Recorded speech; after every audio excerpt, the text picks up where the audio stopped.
Welcome to the infamous edition of the Headstones and Microphones, where we use AI to step into the past through a researched, first-person simulation done through creative storytelling of history's most infamous people. Now, let's meet our guest. Welcome to the podcast. Let's start at the absolute beginning, where the public narrative hasn't yet distorted who you were. When and where were you born, and what was your given name? I was born as James Riddle Hoffa on Valentine's Day, February 14th, 1913. I came into this world in a small town called Brazil, Indiana. Funny enough, my mother's doctor originally thought she had a tumor in her abdomen rather than a baby. So for a brief moment at the very start, they actually referred to me as the tumor. What was your hometown and home life like as a child? Brazil was a tough coal mining town, and our life was hardscrabble. My father, John Hoffa, was a coal miner who worked in miserable conditions, and it took a heavy toll on him. He died of a lung disease when I was only 7 years old, leaving my mother, Viola, completely impoverished with 4 young children to raise. My brother, 2 sisters, and I had to grow up fast.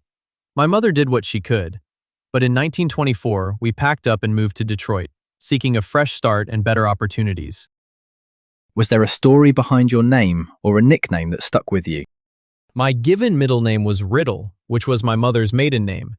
But once I got out into the working world, nobody called me James. I was just Jimmy. To millions of working men across the country, I was simply Jimmy Hoffa. What were you like as a child, and how many years of schooling did you actually attend? I was a tough, practical kid who saw firsthand what poverty and hard work looked like. Because my family desperately needed financial support, I didn't have the luxury of a long education. I left school at the age of 14 to work full-time manual labor jobs.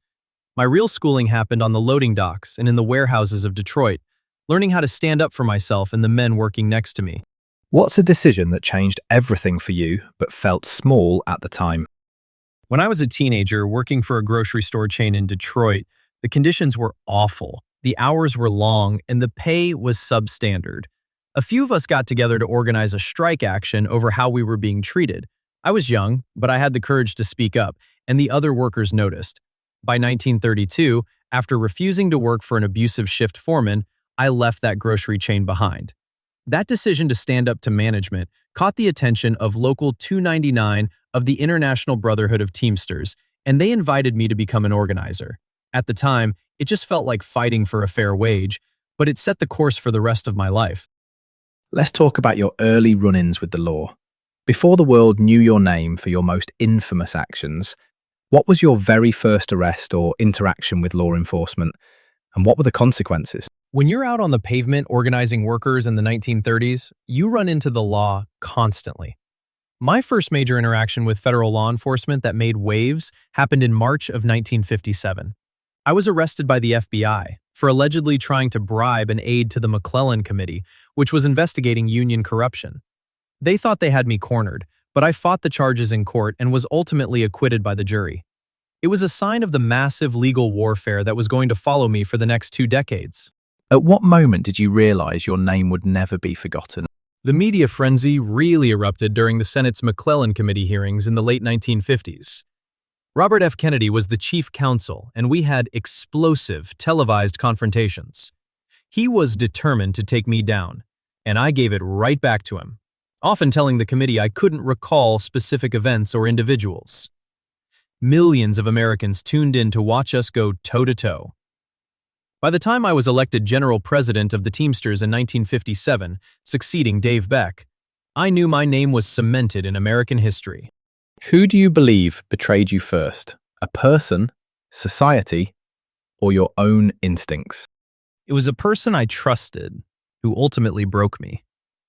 During my 1964 jury tampering trial in Chattanooga, the government brought out their star witness, Edward G. Parton. He was the secretary-treasurer of Teamster Local 5 in Baton Rouge, and a man I thought was an ally. He went to the feds and testified directly against me, claiming I told him I would pay whatever it took to get to the jury. His testimony was the dagger that did me in. What was your most unique habit or a random fact about you that would surprise people? People picture me as this grand, wealthy union boss, but my domestic tastes were incredibly modest. When I met my wife, Josephine, she was an 18-year-old laundry worker striking for better conditions, and I always said meeting her felt like being hit on the chest with a blackjack. In 1939, we bought a simple, modest home in northwestern Detroit for $6,800, and our favorite escape was a very basic, unpretentious summer cottage up in Orion Township. I never cared for the flashy luxury items people assumed I had. Did you have any known rivalries that defined your career? My absolute defining rivalry was with Robert F. Kennedy. It started during the Senate committee hearings and intensified when he became the Attorney General under his brother's administration. He formed what we called a Get Hoffa squad at the Justice Department. I publicly accused him of carrying out a personal vendetta against me. It was a relentless, years-long clash between the federal government's highest legal officer and the most powerful labor leader in the country. When the law finally closed in, how exactly were you brought to justice? Walk me through the final arrest, the charges that ultimately stuck, and the legal outcome of your trials. The feds caught up with me in 1964 with two separate hammer blows. First, in Chattanooga, I was convicted of jury tampering and attempted bribery stemming from a 1962 trial. Then, in Chicago, I was convicted of conspiracy, mail fraud, and wire fraud for diverting $1.7 million from the Teamsters Central States Pension Fund to bail out a housing development project.